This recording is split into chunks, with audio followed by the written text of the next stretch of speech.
antigüedad, el aprendizaje del hombre en su recorrido por la historia a través del tiempo, análisis, reflexiones, leyendas, tradiciones y mitos desde una óptica diferente.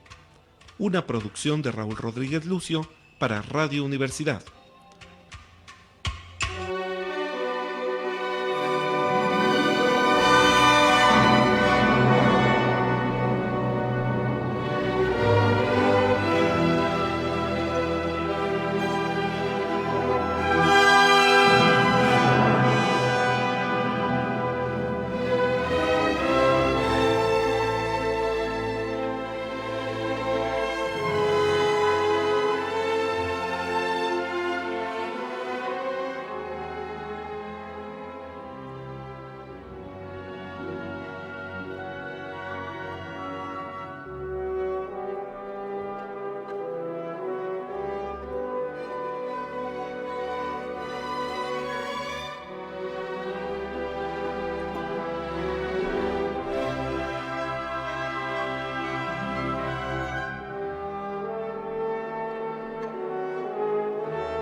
Ecos de la Antigüedad presenta una nueva serie conmemorativa con motivo de estamos recorriendo el año 30 de vida de esta producción Ecos de la Antigüedad.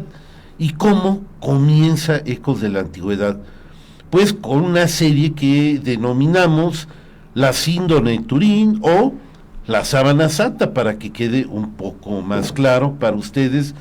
Y pues estamos en nostalgia, estamos en conmemoración y vamos a todo lo que viene. Ya estamos cerca de la Semana Santa y todas estas fechas de este tipo. Ahora la vamos a dedicar a este tema en conmemoración de esos 30 años. En cabina de controles se encuentra Diego Palomares, en el panel estará José Quesada Fox, en la conducción Humberto Gómez, y aquí al micrófono les habla un servidor, Raúl Rodríguez Lucio, quien deja la conducción del programa en Humberto. ¿Qué tal? Buenos días, Humberto, adelante. Buenos días, Raúl, buenos días, José, un gusto estar aquí de vuelta con ustedes. Estuve ausente unas semanitas, me tomé unas vacaciones, sí, ya para te hacía falta, descansar, sí. ¿no? Y más a uno que le gusta salir los viernes en la noche, pues despertarse el sábado tan temprano, pues luego requiere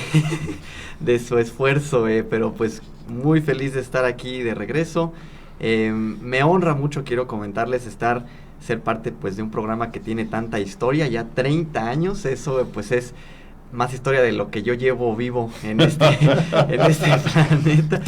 Todavía no nací. Sí, todavía no, faltaban unos 4 añitos para que yo llegara a este mundo. Más, sí. Pero como mencionó Raúl, pues hoy vamos a estar hablando de un tema que precisamente es con el tema que empezó este programa hace 30 años. Pero además, pues como ustedes sabrán, nos estamos acercando a una fecha muy importante para el calendario católico cristiano, que es precisamente la Semana Santa, la Pascua, la época de la pasión de Cristo, su resurrección para los que creen en eso. Y pues vamos a hablar de algo que sí involucra a Jesús y a lo que él vivió, pero desde una perspectiva muy diferente. Vamos a hablar como dijo Raúl, del síndone de Turín. Para mí esa palabra era nueva, la verdad. Síndone yo nunca la había escuchado, resulta que viene del griego y que significa pues sábana precisamente, pero para mí siempre fue la sábana santa.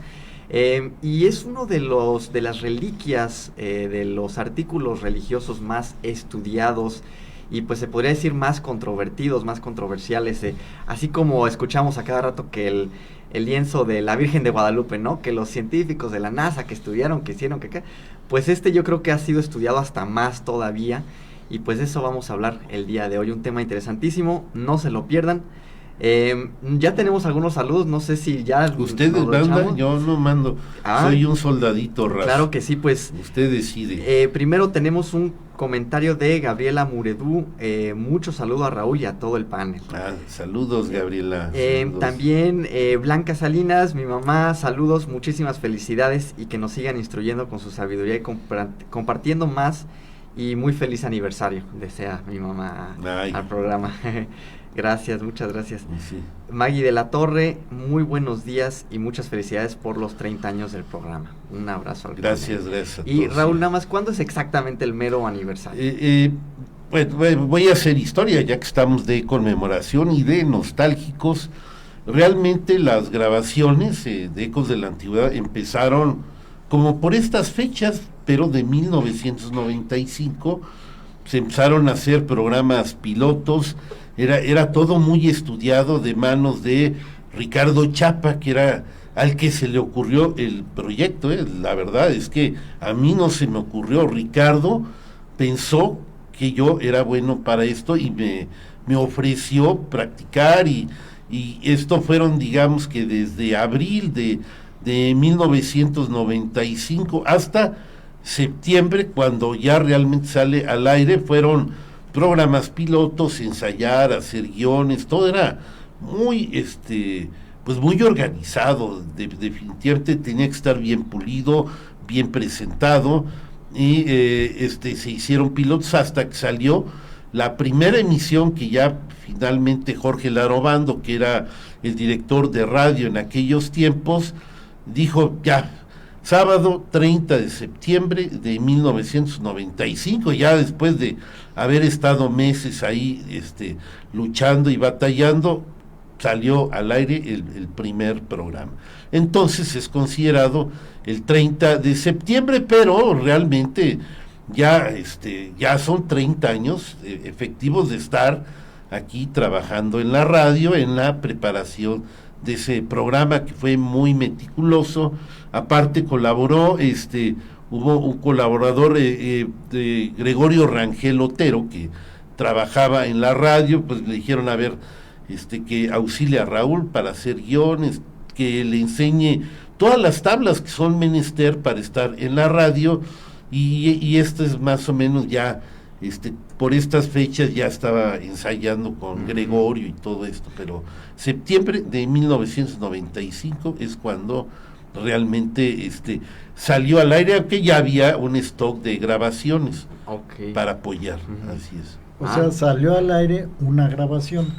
Salió al aire una grabación que se escogió. Dijeron, es que para septiembre ya habíamos metido hasta 3 temas: la síndrome de Turín, una que se llamó El verdadero descubrimiento de América, y puntos principales del Jesús histórico. Entonces hubo varios pilotos y dijeron, no, pues, ¿quién te apoya en la síndrome de Turín?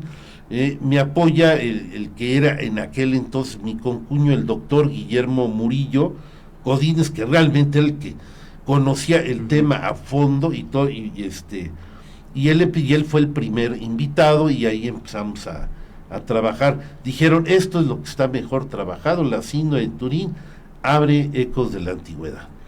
No, pues muy bien, y aquí estamos nuevamente, otra vez vamos a tocar el tema. Ya vamos Así a adentrarnos, nada más rapidísimo antes de entrar al tema, pues para todos los que quieran sintonizarnos desde su radio, pueden también escucharnos desde Facebook, desde tu móvil o por medio de las siguientes aplicaciones: Radio Garden, TuneIn, MyTuner, Radio Box, Simple Radio y Radio México. Y si tienes Alexa o bocina inteligente, solo tienes que pedirle reproduce Radio UAQ 89.5 FM y nos encontrará fácilmente. Bueno, pues ahora sí vamos a adentrarnos en el tema del día de hoy, el síndrome de Turín. Me imagino que de hace 30 años acá han habido nuevos estudios, nuevos descubrimientos o algo más que le sume al tema, pero pues empecemos desde lo más básico. Yo estoy seguro que todos saben pues de qué estamos hablando, pero para los que no, ¿qué es exactamente el síndrome de Turín? ¿Por qué esta importancia para la gente religiosa y no religiosa también? ¿Cuál es el significado? Yo quisiera que José explicara lo técnico, qué es, o sea, qué mide, cómo es, cómo se toca, y yo le doy la ambientación histórica. ¿Te parece, José? Pues mira, tú Sí, mandas, como han dicho varios colaboradores aquí. Como productor del Sí. programa, bueno, pues tú decides los temas y tú das las pautas de los temas que vamos a tratar. Y esto lo aclaro, porque efectivamente pues yo colaboro en este programa, tengo algunos temas que medio conozco, pero para mí... Pero ahora sí te agarré en curva, ¿no? Sí para mí era totalmente desconocido, así como totalmente no, porque como dice el padre Loring, el padre Jorge Loring, que es uno de los estudiosos de este tema, ¿no? Un jesuita, creo que ya murió, ¿verdad? Pero él de Sí. finales del siglo pasado y las primeras décadas de este siglo, escribió y dio infinidad de conferencias, ¿verdad?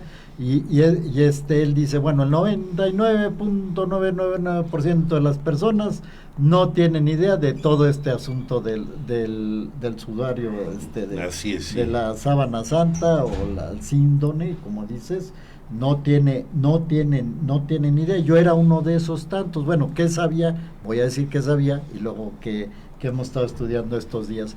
¿Qué sabía yo? Bueno, pues que era una reliquia, como tú lo has dicho, una reliquia.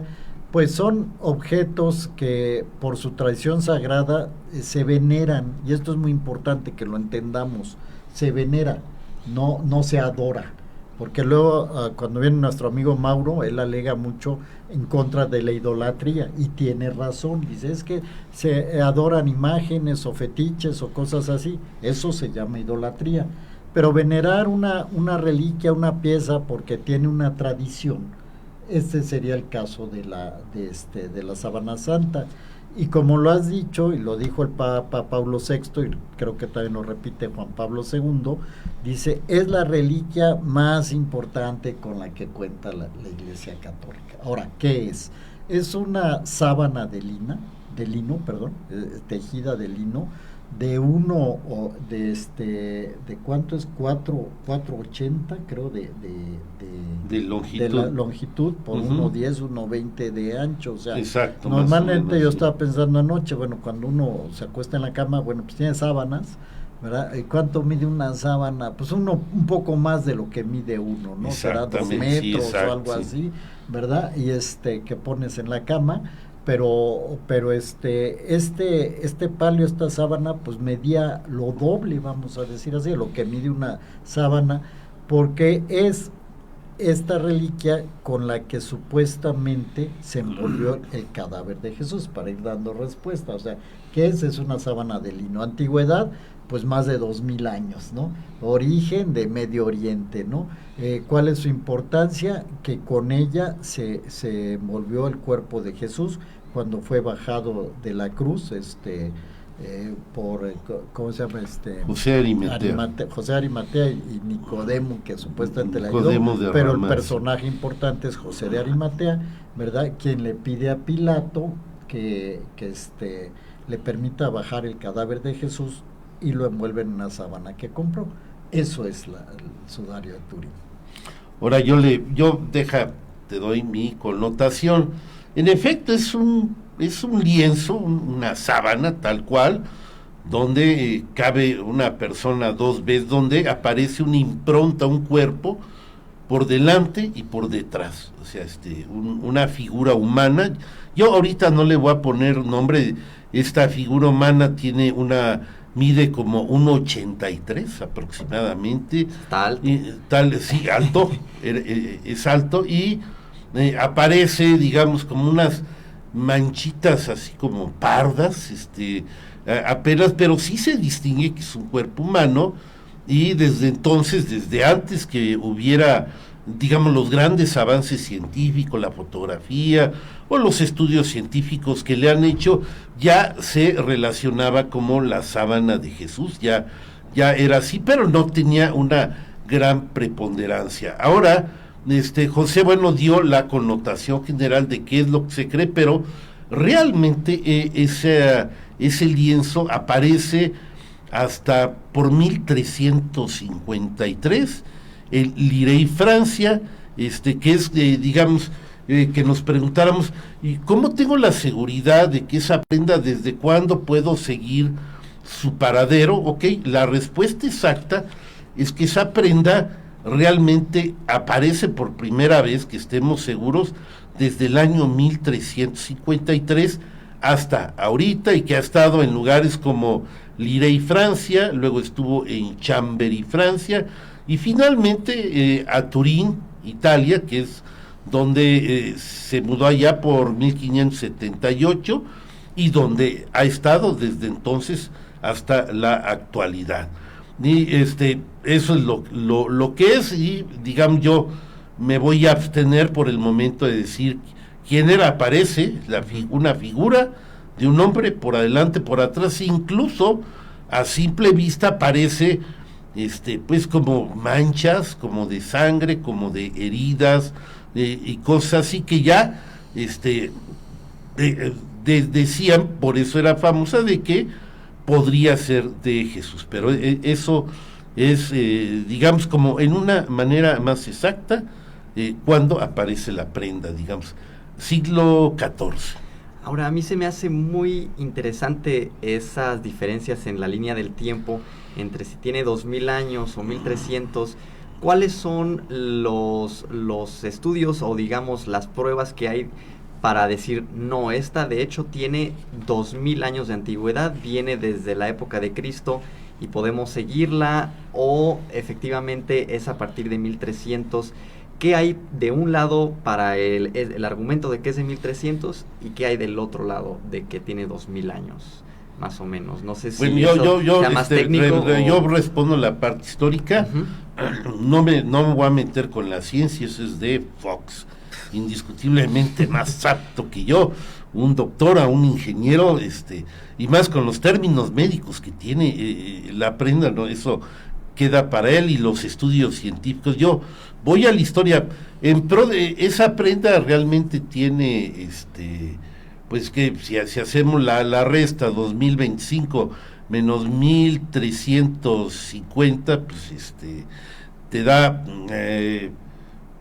¿cuánto? Pues como el año, no sé, 700. 700 años, sí, por términos históricos. Yo no estoy guiando cuando. Estoy seguro que apareció en Lirey, Francia, 1353, en la primera exhibición que está documentada y que pertenecía a un caballero que estuvo en las cruzadas, que se llamó Godofredo de Charny, y todo, que hace la primera exhibición pública, y dice que él en las cruzadas lo obtuvo ahí en las guerras, en Tierra Santa, y se la trajo y la ostentó, y para mí es eso. Entonces tiene 700 y tantos de años, y eso es lo que hay en pro de la historia. Ahora, José, a ver, pues, yo antes de contestar otras cosas, también quiero hablar en pro de la historia, porque claro, desde aquí se empieza el problema.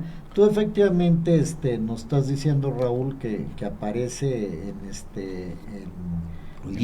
Lirey, Francia, por Godofredo, que es quien la adquiere, ¿verdad? Y la expone, ¿verdad? Cuando necesitaba dinero, más su esposa, la exponen. Sin embargo, hay una historia anterior. Que esto lo leyen varios autores, o sea, las fuentes directas no lo sé, porque luego los autores pues ya te dan algo como digerido y no ponen las referencias.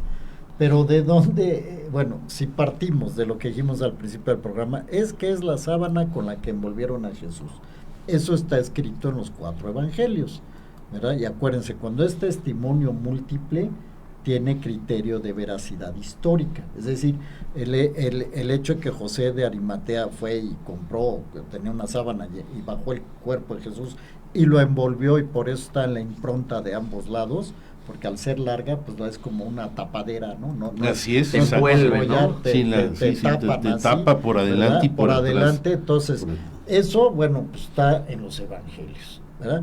Pero luego, ¿qué pasó? Ahí está el misterio, ¿verdad? Digo, no se puede aclarar, ¿verdad? Por ejemplo, de unos videos que me pusiste a escuchar y cosas así. Te puse a pues estudiar. Luego entra, sí. ¿Cómo se llama? Pues el ingenio y la creatividad de los que estamos hablando, ¿no? Y no falta quien dice, bueno, como los lienzos estaban doblados, Evangelio de San Juan, y acomodados, el paño en un lado y las vendas del otro lado, se lo entregaron a María. eso no está en los evangelios, perdón, No, eso claro no sé que quién no, lo inventó, ¿verdad? Pero, o sea, ahí no se sabe. Lo que sí se sabe, y eso lo hemos visto en el Jesús histórico, es que tocar un cadáver o algo que haya tenido contacto con un cadáver era impureza en la tradición judía. Y todos los que estaban alrededor de Jesús en ese momento eran judíos. Sí está claro eso. Sí. O sea, el cristianismo es posterior. Entonces, sigues la ley judía. Entonces, mi primera pregunta, Raúl, ¿quién pudo haber recogido esa sábana? Porque era un objeto impuro. Y además, estabas en la víspera de la Pascua. Ibas a recoger, pero no, ya es después de la Pascua, perdón, ahí me equivoqué. Víspera de la Pascua es el enterramiento. Pero ya después de la Pascua, de todas formas, vas a recoger un objeto impuro y lo vas a guardar, ¿verdad? Entonces, ¿quién hizo eso y por qué y cómo? ¿Quién sabe? Ahí sí no hay.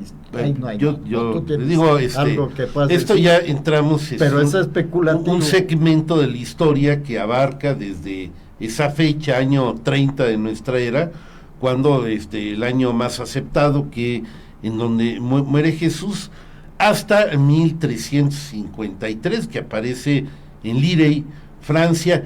¿Qué pasa? Bueno, ¿Por dónde anda? ¿Pero dónde arranca? ¿Quién es la primer mano, como dice José, que lo guarda? Y he escuchado varias teorías, todas estas van a ser teorías. La primera es la tumba, según los evangelios, es de José Arimatea. Así es. Así que la sede era su tumba, una tumba buena, que tiene su propia piedra, un lugar para una sola persona, y pues obvio el propietario es José de Arimatea. Se ve, eso también es tu tarea, relatar qué dice cada evangelio de la sábana, pero eso ahorita no entramos al tema, qué había, sábanas, vendas, o cómo está tu chamba, pero ya que pasa todo, la resurrección y todo, esa sábana la recoge el mismo José de Arimatea, que aunque sea judío y todo, ya había, digamos, según lo que se desprende de los evangelios, una veneración a Jesús por ser Mesías, por ser, ya muchos dicen, según hasta afirmaciones de un legionario romano, el que da la lanzada, dice, verdaderamente era hijo de Dios. Bueno, ahí aparece esa creencia de algo nuevo, ya no es el judaísmo simple y puro, sino ya se va perfilando un Jesús como divino. Entonces, pues, esa prenda pues, ya no es tan impura, ¿no? Entonces, la toma José de Arimatea, la guarda, y de ahí van en los primeros cristianos hasta el momento de la primer guerra, que la guerra judeo-romana, que empieza por el año 66, 67 de nuestra era, y lo que sí sabe es que los cristianos dijeron, yo me lavo las manos, sobre todo los paulinos, los cristianos paulinos dijeron, esta guerra es todo.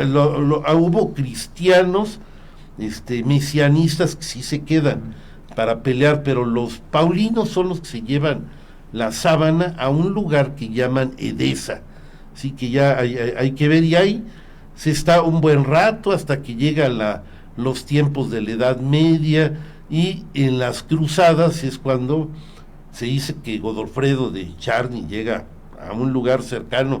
Aquí me agarras un poco de base, es la parte que no he estudiado. Yo quería hacer un comentario sobre pues eso. Vas bien, Raúl, vas bien. Y entonces, lo que pasa, y de ahí sigue hasta nuestra era, ¿no? Por eso, esa parte que has descrito de que si la recogió José de Arimatea y que luego, de alguna forma los cristianos la hayan guardado y llevado a Edesa. ¿Y no pudieron haber sido las mujeres que no son las primeras que entran a limpiar todo lo la que tumba? digamos eso es pura especulación, claro. Sí. Porque los relatos que tú tienes de la resurrección de Jesús, que es lo que habría que tratar, es evangelio, ¿verdad? Fuera de los evangelios no hay más que pura especulación, ¿verdad? Entonces, incluso acuérdense, cuando vemos Jesús histórico, hay autores como Croissant que arguyen que ni Jesús fue a dar ahí donde José de Arimatea, que como cualquier ejecutado fue tirado donde tiraban los cadáveres de los ejecutados. Híjole. Sí. Hasta ahí está, para que veas hay lo una difícil teoría de muy entrar, fuerte que sí. para que veas lo difícil que es entrar en este tema, Sí. porque ya caes en un campo de especulación. ¿Cómo hacen esa especulación los verdaderos investigadores? Tomando elementos históricos, antropológico-históricos, que se llama antropología histórica, o sea, cuáles eran las costumbres de la época, qué sucedía. Entonces, si tú dices a un esclavo, a un no romano, es al que le aplicaban la pena de muerte por crucifixión, a los ciudadanos se les decapitaba, como fue el caso Así de es, San Pablo, exacto, ¿verdad? sí. Pero al judío, vamos a decir en este caso, pues si lo consideraban culpable de un delito de sublevación, porque si era un delito, vamos a decir, de tipo religioso, que es el que acusan a Jesús de hacer blasfemo, el castigo era la lapidación, o sea, apedrearlo. Pero como lo acusan ante Pilato de subversivo, lo condena Pilato a muerte en la cruz. Estamos de acuerdo en eso, Raúl. Totalmente. Totalmente. Sí, Entonces, y esa es una historia de atestamiento múltiple, incontrovertible, que aparece en historiadores fuera de la Biblia y todo, o sea, y que en la tradición ese recuerdo de crucifixión es absoluto, total y verídico, es lo que quedaba verdaderamente en la memoria de prácticamente todos los habitantes de Palestina de los primeros años de nuestra era. así es. Entonces, Sí. para el punto de este programa es, bueno, a Jesús lo crucifican, pero lo lógico hubiera sido que su cadáver fuera a dar a la fosa común, donde iban a dar todos los cadáveres de los crucificados. Sin embargo, volvemos, testimonio múltiple, los 4 evangelios. José de Arimatea va donde Pilato y le pide que le entregue el cadáver de Jesús. Entonces Pilato pregunta en uno de los evangelios, creo que es en el de Juan, pregunta todavía a sus guardias, bueno, pero ¿qué? ¿Ya se murió? Sí, ¿Verdad? como O sea, diciendo bien, qué rápido qué se fue, rápido, ¿no? Sí, porque sí, murió horas, Ujú. pocas horas después de que lo crucificaron. Entonces, bueno, concede el cadáver, compra la dichosa sábana, la lleva, envuelve el cadáver, que si le ayudó Nicodemo, dice San Juan, ¿verdad? Y lo colocan, como dijiste, en una lápida, bueno, una fosa que estaba escarbada en una roca, ¿verdad? Una tumba, que era la costumbre, volvemos, ahí sí las tumbas de esa época, Sí. y que tenían las personas que tenían dinero, vamos a decir, pues era una horadación en una roca que se tapaba con una piedra. Exactamente, ¿verdad? sí. Entonces ahí colocan a Jesús, ¿verdad? Envuelto en la sábana, ¿verdad? Hay un dato interesante. Como era rápido, era la víspera de la Pascua, la preparación, urgía hacer eso, urgía Sí. enterrarlo y cerrar esa Sí, tumba. hacer los preparativos que se pudieran hacerle al cuerpo. Y esto, Sí. esto, ¿por qué lo estoy tocando? Va a ser Ujú. importante para un poco las interpretaciones que hay. Como urgía, dicen, María Magdalena y otra María estuvieron siempre testigos en los 4 evangelios, Así es, sí. ¿verdad? Pero como urgía, según los 3 sinópticos, pues nomás lo envolvieron y lo metieron y taparon la tumba. ¿Qué faltaba? ¿Cómo se llama? Amortajarlo, o sea, Amortajar el amortajar cuerpo, el cadáver, ponerle los ungüentos que fueran los necesarios. ungüentos. Sí, todo. En el Evangelio de San Juan se dice que sí llevaban mirra y aloe, a ole. Cantidades bestiales. Cantidades bestiales. Y Sí, ahí sí, está sí. el punto importante, son 100 libras, 34 kilos. Eso hubieran amortajado 20 o 30, no sé cuántos cadáveres, Sí. ¿verdad? Pero entonces, ¿por qué es importante estos datos? A veces soy muy puntilloso, porque son datos construidos, ¿verdad?, acorde a la tradición bíblica. Y es lo que un historiador debe saber distinguir. O sea, ¿cuál es un dato duro de un hecho, ¿verdad?, algo que está sucediendo o sucedió, y dónde está la construcción teológica en este caso, o la interpretación, que sería la parte hermenéutica, la interpretación de quien lo está narrando. Ujú. ¿Sí me explico? Claro, Entonces sí. es muy importante, porque tres narraciones te dicen así como estaba lo colocaron, y de hecho las mujeres fueron el día de la resurrección, ¿a qué iban?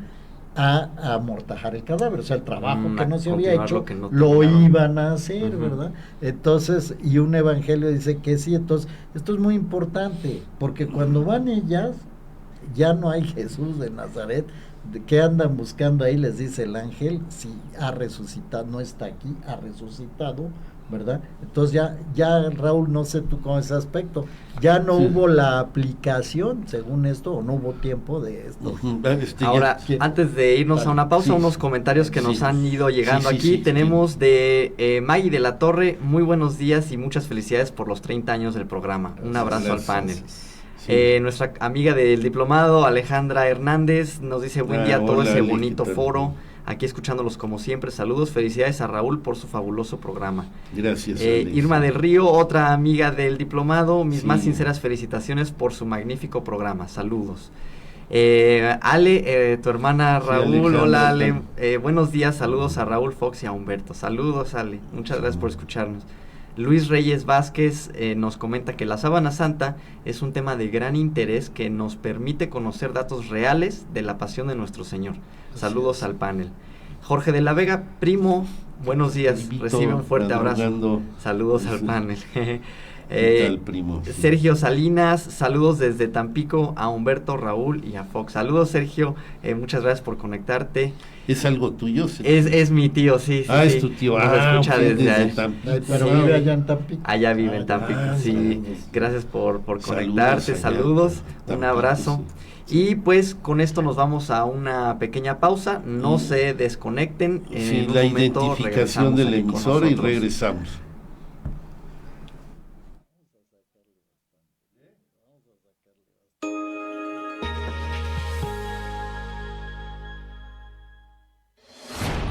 XHUAQ 89.5 FM Radio Universidad. Transmitiendo para ti las 24 horas del día. Estudios y oficinas. Centro Universitario, Cerro de las Campanas. Planta transmisora. Campus Exaeropuerto de la Universidad Autónoma de Querétaro. Carretera Yechimequilla sin número, Ejido Bolaños. Radio Universidad. Integrante del Sistema de Radio, Televisión y Cinematografía de la Universidad Autónoma de Querétaro. Radio Universidad. 89.5 FM. La cultura universal. Radio Universidad.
Regreso aquí en Ecos de la Antigüedad, hablando de un tema verdaderamente apasionante e interesante, que es el síndrome de Turín o la Sábana Santa. Nos han llegado otros comentarios en lo que estuvimos en la pausa. Roxana Martínez dice: OMG, un beso y te estoy escuchando. Saludos. Ay, hola Roxana, qué bueno que te pudiste conectar. Es que justo ayer le comenté del programa y me dijo: ay, me voy a conectar. Y pues muchas gracias por conectarte, Roxana, un abrazo. Y Gabriela Muredú dice: buenos días a Raúl y al resto del panel, un excelente programa. Gracias. Ahora, respecto al comentario que había hecho Luis Reyes Vázquez de que es un tema de la Sábana Santa que nos permite conocer la pasión de nuestro Señor. ¿Qué piensa, profesor José, de ese No, comentario? que yo creo que, te decía, eso yo creo que es uno de los puntos más importantes por los que se ha estudiado esta sábana, porque la impronta que está de la imagen, ¿verdad? Y eso va a ser cuestión de entrar en mucho detalle, es una imagen de como dice uno de los autores, el hombre de la sábana, así, para hacer la referencia de alguien que fue crucificado. Y que cuando se hace todo el estudio de las diferentes partes de la imagen, por así decir, tanto la parte anterior como la parte posterior, se encuentran vestigios o señas o rastro, por así decir, de lo que fue la pasión de Jesús. O sea, desde el momento en que es flagelado, le ponen una corona de espinas, le dan un golpe en la nariz, que hay un autor que dice, bueno, es que son bofetadas, no, pues le pegaron con algo, un mazo, un tubo, no sé, porque pues, es una deformación de la nariz. Entonces, las señales de los latigazos, y después, pues lo más importante, de los clavos, ¿verdad? Y de la lanza que atraviesa el corazón ya muerto. O sea, sí, esto lo quiero decir después, o sea, porque es como agarrar y leer Sí. la pasión, ir viendo que eso está impregnado, porque es una impronta, en este lienzo. Ese es el punto central de este estudio. Y ahora a mí se me hace muy interesante precisamente que la Iglesia Católica esté de acuerdo con hacerle tantos estudios. A mí me da como una buena señal, porque uno pensaría que, pues para evitar controversia, para evitar que desmientan algo, para evitar que digan, no, esto no es real, que la Iglesia dirá como, no la toquen, no la estudien, es porque es, y su fe es lo único que necesitan para comprobar que es, no necesitan estudios, pero sí ha estado muy abierta la Iglesia, ¿no?, a hacerle todos estos estudios para de verdad saber la veracidad de la sábana. Sí, definitivamente, pero vuelvo a repetir, es que esto a veces es como que no se comprende a nivel, digamos, popular o general, ¿no? Sí. Cuando una cosa es dogma de fe, por ejemplo, que resucitó Jesucristo es dogma de fe, ¿verdad? Entonces, si tú dices, no, yo no creo en eso, ¿verdad? Se murió y lo enterraron o tiraron su cadáver por allí o lo que sea, híjoles, pues ahí tienes un problema, porque sí estás en contra de un dogma de fe, de algo que la Iglesia dice, esto es un dogma de fe. Claro. Pero la veneración de una pieza, que se puede hacer un cuadro, puede ser una estatua, una imagen, la misma cruz es venerable porque es el signo de Cristo, pero la sábana, en este caso, es, bueno, un objeto que estamos tratando de rescatar en la historia. ¿Cómo es que de que pudo haber estado en la tumba vacía donde resucitó Jesús, pudo haber llegado a Turín, ¿verdad? Que es donde está ahora, ¿verdad? Ese es el caminar histórico. Entonces, en el siglo XX, bueno, se veneraba, ya bueno, desde 1500 y pico, se veneraba en Turín esta imagen, ¿verdad? Pero vamos, es un objeto de veneración. Cuando empieza a causar, digamos, extrañeza, cuando lo fotografían en 1898, y de la foto que tomó un fotógrafo, que se llama Secondo Pia, ¿verdad? Secondo Pia. Cuando, acuérdense que había cámaras fotográficas, hoy todo lo tomamos con el celular, sí. Pero cuando había cámaras fotográficas, ¿qué hacías tú? Bueno, sacabas tu rollo, lo acababas, lo mandabas a revelar, o si era gente aficionada, ellos lo revelaban, y se imprimía un negativo, o sea, salía un negativo, del cual con una luz ultravioleta lo imprimes en un positivo, y esas son las fotos que pues uno tenía, ¿no? Entonces, ¿qué sucedió? Que cuando revelan estas fotos sale en positivo, o sea, al revés. Sí, yo quisiera ahí aclarar porque bueno, pero es que ahí es donde empezó. Ahí es el verdadero boom, sí, de la sábana, es de 1898, fines del siglo XIX, ya cuando hay un avance considerable de lo que puede ser una fotografía en una de las exhibiciones que hicieron la familia de Saboya. Todavía era de ellos. Eran los reyes, bueno, era la sangre real de Italia, de los reyes.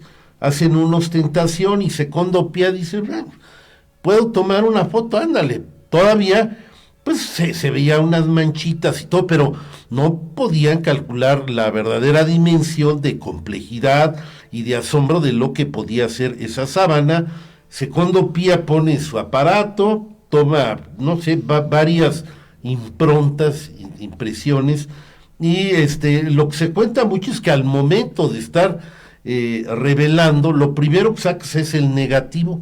Así es. Es un negativo, y entonces al sacar sobre todo y ver la parte de la cara, ve el negativo y en efecto se ve la imagen de una persona en positivo, por así decirlo, con muchos detalles, ¿sí? O sea, dice, ay, Jesús me está viendo ahí.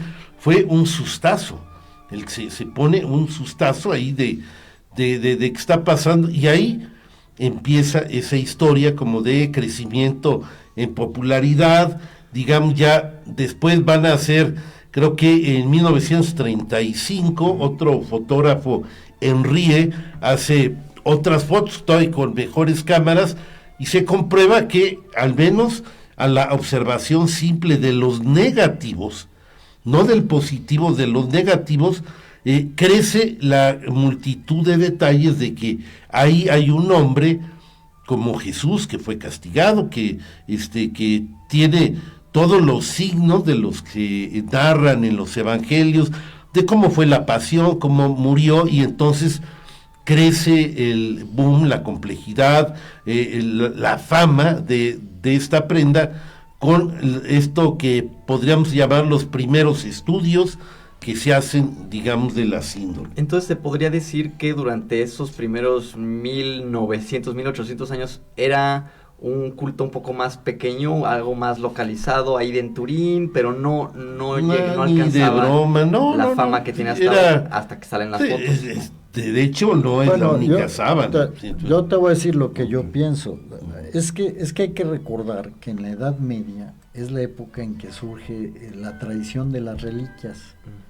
Los pedazos de la cruz, de las espinas, de la corona. Que los huesos de un santo. Los huesos de un santo, exactamente. Todo eso se vuelven reliquias. Entonces, muchas iglesias en Europa pues guardan reliquias, por así decirlo, o sea, tienen veneración a ciertas reliquias. Vuelvo a decir la palabra veneración. La tradición dice que esto apareció en tal lugar y que no sé qué y no sé cuántos y bla, bla, bla, y entonces en algún lugar se le venera a una imagen, estoy pensando, pero en este caso es un objeto, ¿verdad?, que es la sábana. Y en Turín está, nos dijiste, Raúl, desde 1578, ¿es correcto eso? Menos, sí. Más o menos. Sí, entonces, la familia... Sí, con mi acordeón. Sí, aquí el mío dice eso, ¿verdad? Uh-huh. Sí, Que la familia de Saboya que adquirió de Chambry este objeto venerado, porque los de Chambry, como lo dijo Raúl también al principio, ya lo habían expuesto. O sea, esto es muy importante en la historia, ahorita tu pregunta. Como es un objeto muy sagrado, pues es la sábana que envolvió a nuestro Señor, por así decirlo, ¿verdad? Pues lo guardaban muy bien. No es una cosa que pueda estar por ahí en tu closet aventado. En tu closet, ¿no? o en una sí, claro, una capilla, si quieres, donde entra mucha gente, ¿verdad? Y en un momento sedor. ¿Qué tan valiosa era? A ver si estás de acuerdo con este dato. O sea, la viuda de Chambroy, de Godofredo de Charny, uh-huh, tuvo que venderla. Con el tiempo la familia tuvo que venderla por cuestiones económicas. Sí. ¿Y sabes qué le dieron a cambio? Le dieron a los de Saboya, uh-huh, le dieron un castillo y no sé qué tantas cosas. Sí. O sea, ¿estás de acuerdo con eso, Raúl? No, una sábana vale lo que vale. O sea, sí había de las sábanas, que no era la única, hay más sábanas. Había más, eso había más sábanas, no era la única, había más sábanas que se ostentaban de haber sido las que envolvieron a Jesús, pero obviamente desde un principio era obvio que si alguna parecía o tenía facha de ser la verdadera siempre ha sido la de Turín. Entonces, ya desde entonces se apreciaba esto. Y ¿por qué no vamos a los mensajes? Creo que hay un montón de mensajes. Tenemos unos mensajes más que hay que sacar, ¿no? Claro que sí. Tenemos de Ricardo Fernández Castro: hola panel, buenos días a todos. Salvador Barbosa Pérez: felicidades por estos 30 años del programa. Ese está en diplomado. Salvador sí, nuestro Barbosa. amigo, sí. Siempre es interesante el tema de la sábana santa. Felicidades.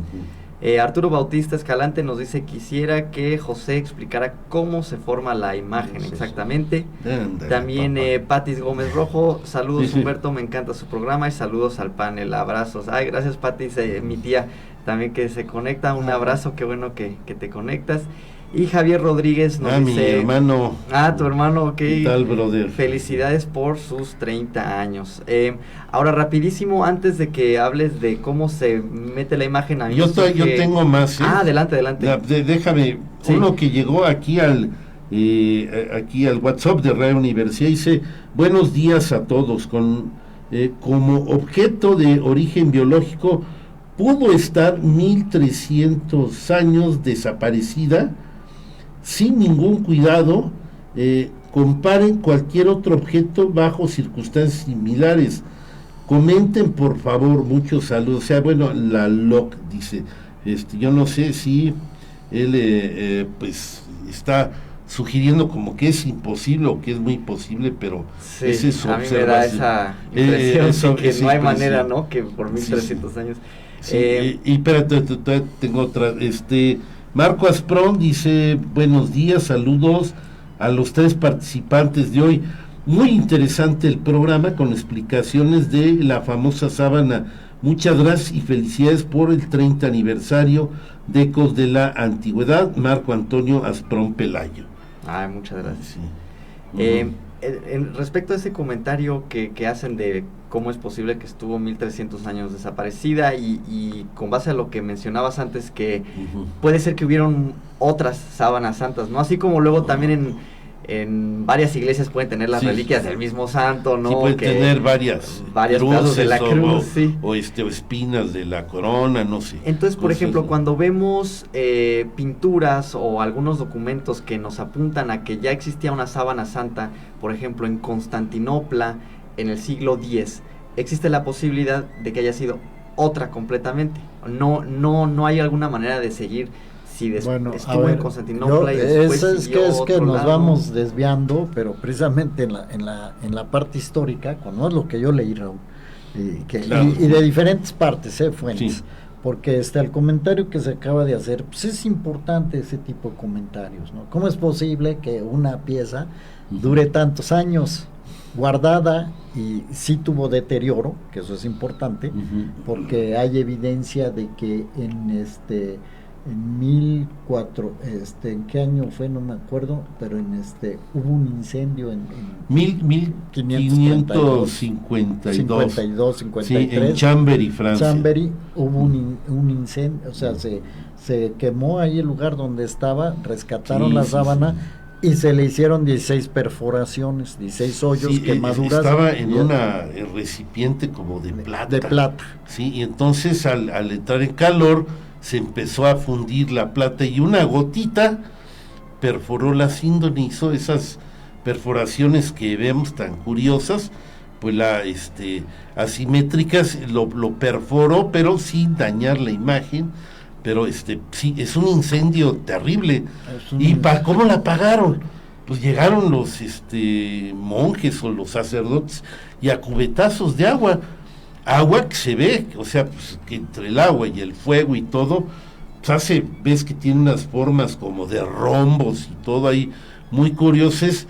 Es la gotita de fundida de plata, más los chorronones de agua, pues, dejaron, es así como un marco, que se ve hasta eso estético, o sea, así como rombitos, y todo que es agua y la gota de plata, que es lo que se ve, pero no altera la imagen, qué curioso. No altera la imagen, sí. Pero esos rombos o esas partes, esos hoyos, las monjas clarisas de aquellas épocas Sí. La remendaron. ¿ves? Sí. Entonces, la pregunta, ¿cómo se conservó tanto tiempo? Bueno, y con esas vicisitudes, no nomás Sí, sí. el tiempo, sino Claro, de sí. que 2 o 3 veces hubo incendios en lo largo de la historia Sí. que afectaron los lugares donde estaba la imagen, la sábana.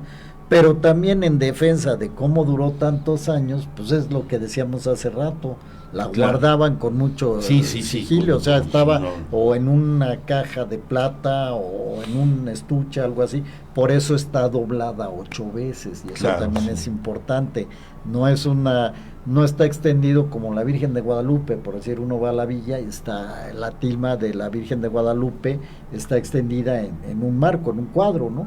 ¿Verdad? En este caso, esta está doblada o estaba doblada como doblas un palio, una sábana, ¿no? Y así es como supuestamente se conservó durante todos estos años, ¿no? Entonces, hay muchas lagunas, eso es cierto, cuando menos como dijiste, hasta 1500, bueno, 1330 y tantos. 30 y por ahí. tantos, que hay la Sí. evidencia de que está allí en Francia. Que la tiene Godofredo y Charny, En un Charny, cruzado. ¿verdad? Un cruzado. Sí. Por lo anterior, vete tú a saber, que si la tuvieron en Edesa el rey Adgar, que esa es la otra tradición, Sí. cuando la llevan a Edesa es porque el rey Adgar, que era un sultán, no era un cristiano ni un judío, Sí. ¿verdad? Tuvo lepra negra, se envolvió con la sí, sábana sí, sí. y supuestamente se curó. Y ojo, Raúl, es el único hecho de carácter milagroso que he Ujú. leído de esta pieza. Sí, Es sí. que eso, fíjate esto, cómo van saliendo las cosas. Tú hablas de otras reliquias, bueno, otras reliquias llegan a tener veneración porque se dice que hicieron milagros, ¿verdad? Sí. En este caso, pues no hay una historia de milagros hasta donde yo sé. Más que esa de... Más de que eso, pero era un individuo, pero es muy antiguo eso, ¿verdad? Después va a dar a Constantinopla, a Ujú. una iglesia de Santa María en Constantinopla. Ahí también, según la tradición, la exponían todos los viernes, ¿verdad? Y después pues ya lo que dijo Raúl de los cruzados y cómo llega a Italia y todo eso, ¿no? Entonces, es los datos que diferentes investigadores, historiadores han sacado, pero siempre hilarlo y hacerse esa pregunta que nos hicieron, bueno, ¿cómo es posible? Bueno, pues es, ¿verdad? Sí. Cuando menos la tradición, la historia, y más adelante yo voy a tratar de estudiar más un Oye, tema. tienes una pregunta que aquí A ver, te suelta. volaste y ¿Cuál? ni pelaste a Arturo Bautista Escalante. Dila otra vez, por favor. Ah, de cómo se crea la imagen. Es que exactamente. eso voy, es que tengo que ir por partes. Pero, bueno, Sí. ahora te aguantas. No, pero yo no. No, te- es que ese es otro problema muy importante. O sea, ¿qué dijiste ahorita, Raúl? Pues entre las quemaduras, las reparaciones, el enmarcamiento, Sí, sí. los doblados, aparece una imagen muy clara. Ah, sí, los rombos. Los rombos y Los eso. agujeros y todo Pero eso. esa imagen, Ujú. bueno, tú dijiste hace rato, cuando se saca la fotografía es cuando ya se ve muy clara la imagen. Ahí es cuando ¿verdad? se ve la... Porque sí. antes como que se veía la prefiguración, las manchitas, lo que sea y lo que sea. Pero fíjate que hay un autor, ¿verdad? Y eso es lo que tengo que estudiar. Hay un autor que hizo su tesis, este se llama, ahorita pongo el nombre, es Hilaria, no es... Ramírez, es que como esto apenas anoche lo saqué, bueno, el caso es que es ya está aquí. Se llama Jorge Manuel Rodríguez Almeins o algo así. En el 2017 hace una tesis doctoral donde trata de contestar lo que hace rato tú dijiste, Humberto. ¿Cómo saber que esa imagen era la misma? Pues resulta que según este autor, que es una tesis de arte, no es de historia, no es de ciencia, es una tesis de arte, la hipótesis que va a demostrar es que las imágenes del proto Jesucristo que llaman, esos Cristos bizantinos que vemos, pues ¿qué creen? Es la imagen de la sábana santa. Entonces Exacto, se basó se en la- basaban, los sí. artistas se basaban en eso. Fíjate que una pregunta, perdón, ¿cómo era Jesús? Físicamente, ¿cómo era?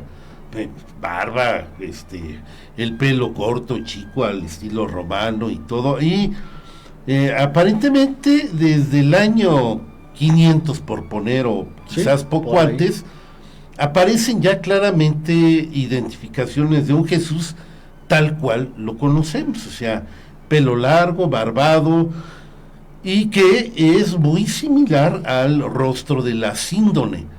Y una de las teorías es decir que, bueno, cómo se basaron estos artistas medievales cuando la iglesia empezó a adoptar el cristianismo y todo, y se tiene la idea y la especulación que la única manera, el único lugar donde podían identificar un rostro de esa manera, porque en los evangelios no dice cómo era Jesús, si era alto, chaparro, gordito, cachetón, moreno, ojo azul, o verde o café, no dice nada, es la síndone, y ahí aparecen ya una serie de representaciones uniformes constantes a través de esos primeros tiempos. Ya se sabe cómo es Jesús, y bueno, aquí estoy enunciando uno de los puntos más fuertes a favor de la sábana, porque en ningún lado venía.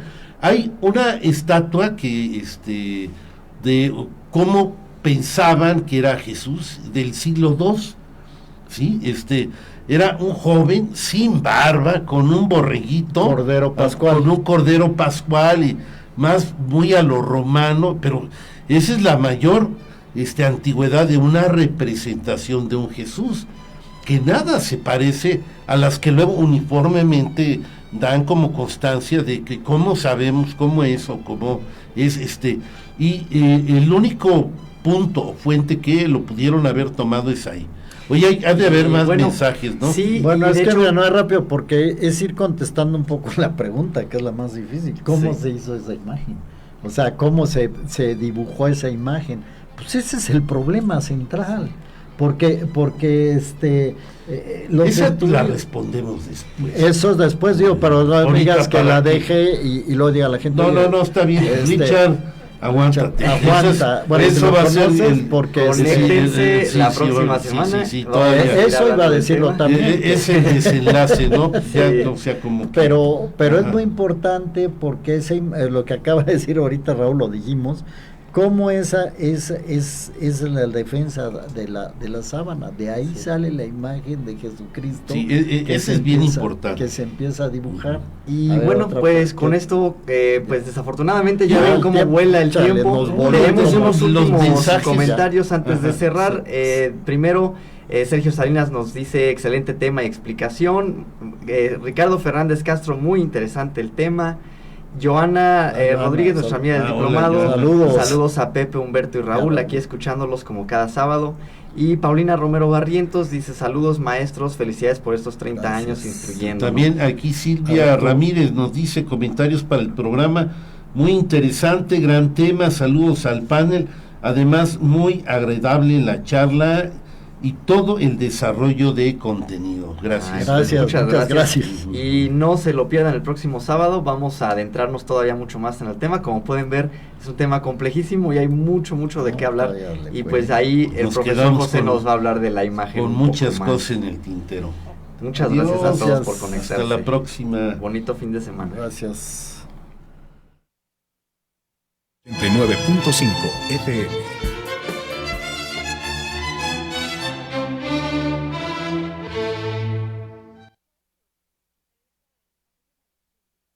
¿Eres maestra o maestro? El Gobierno de México te informa. Realizaremos descuentos y congelaremos los créditos impagables del FOBISSSTE. Detendremos el incremento en la edad de jubilación que habían decretado los gobiernos neoliberales. Se retiró del Congreso la iniciativa de reforma a la Ley del ISSSTE de 2025. Se realizarán foros escuela por escuela para crear el nuevo modelo de ingreso, promoción y reconocimiento magisterial. Corre la voz. Gobierno de todas y todos los mexicanos. Gobierno de México. ¿Sabías que el INE administra los tiempos del Estado en radio y televisión para fines electorales?